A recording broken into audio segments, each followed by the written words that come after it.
even now, in the East and Southeast Asia regions, there are millions of patients suffering from Oriental Schistosomiasis or snail fever. Since 1982, the Sasakawa Memorial Health Foundation has been carrying on activities in cooperation with the World Health Organization and the Philippines Department of Health to control the snail fever endemic to the serene people in the beautiful rural communities of the Philippines.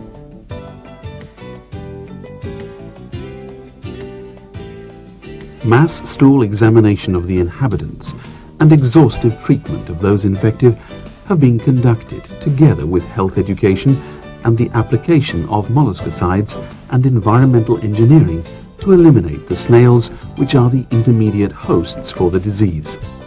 As a result of these measures, the prevalence in the Philippines is gradually being reduced.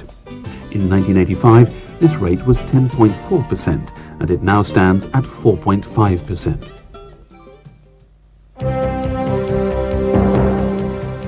We'll now take a look at the results of the anti-snail fever operations in the Philippines. This is Bohol, the 10th largest island of the Philippines, situated between Cebu and Leyte.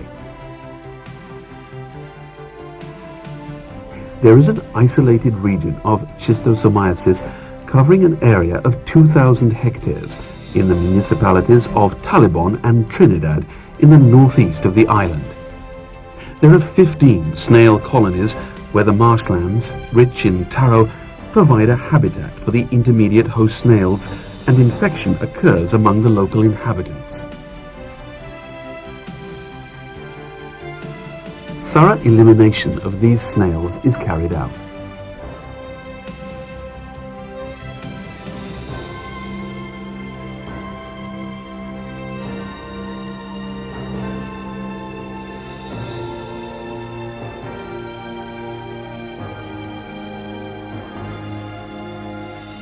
But first, snail surveys are conducted and then repeated at regular intervals.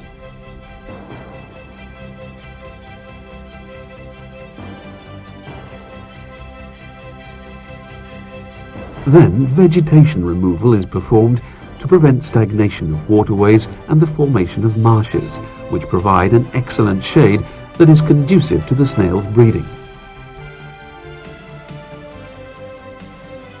Once the vegetation has been thoroughly removed, every last corner of the waterways and marshes is dusted with niclosamide, a molluscicide, which is harmless to humans and animals, but is highly effective against the snails.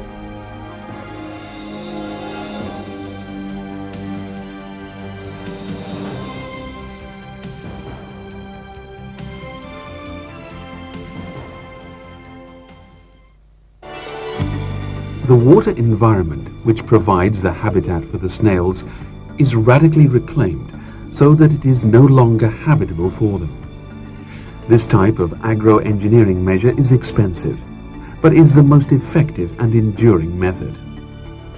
The taro swamps, favored as a habitat by the snails, are filled in with soil. When, after being filled in, the marshes are converted into paddy fields, it becomes possible to grow rice there. In addition, the cultivation of the paddies, which involves soil turning and grass removal, creates an environment in which it is difficult for the snails to live, effectively killing two birds with one stone. Here, a small winding stream with poor water flow, which provided a habitat favored by the snails, has been improved using a concrete channel in which the water can flow smoothly. Through this clearing of the vegetation and dusting with molluscicides and environmental management of their habitat, the intermediate host snails have been eliminated from Bohol. In places where there are no such snails, there is no snail fever.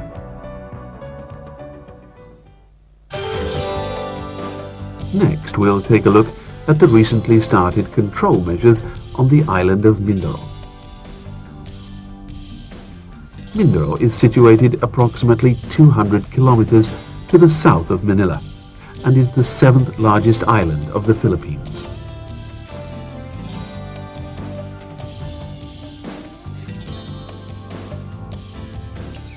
The local snail fever control team carries out mass stool examinations on the local inhabitants and collects blood specimens for serum diagnosis.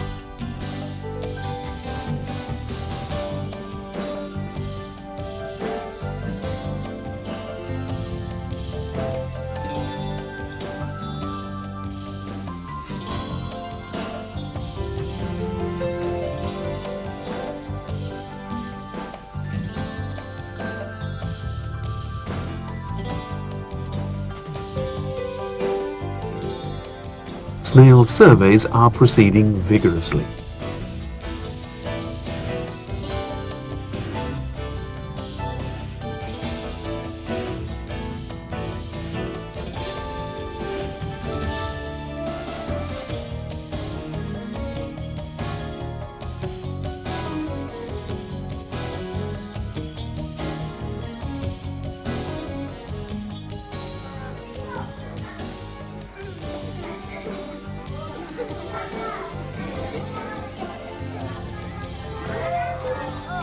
When sufferers are found through serum diagnosis and stool examinations, all except certain groups, such as pregnant women, are treated with 60 milligrams per kilogram body weight of the therapeutic drug praziquantel.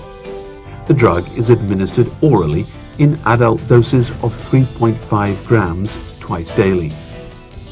Praziquantel's cure rate is high, at between 75 and 90%, and the drug has virtually no side effects. It has been found from ultrasonography that the therapeutic effect of praziquantel is powerful. Developing and improving sanitary consciousness is essential to the prevention of snail fever.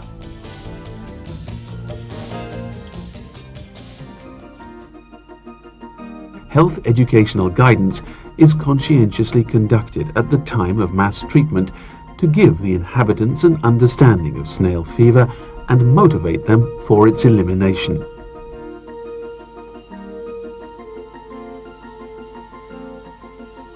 Health education starts from the elementary school level to prevent infection in a social climate where custom dictates a disdain for lavatories and a preference for defecating in the open, and the use of rivers for bathing and laundry.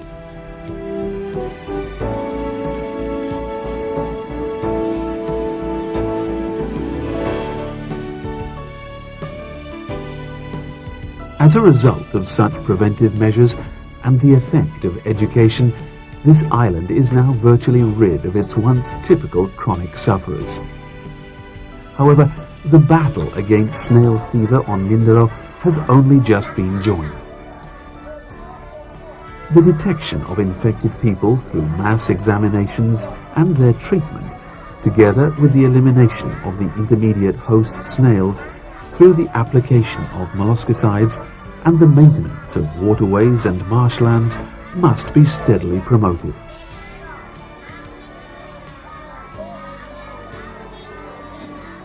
Currently, what is needed above all is the heightened awareness and active participation of the inhabitants of endemic areas.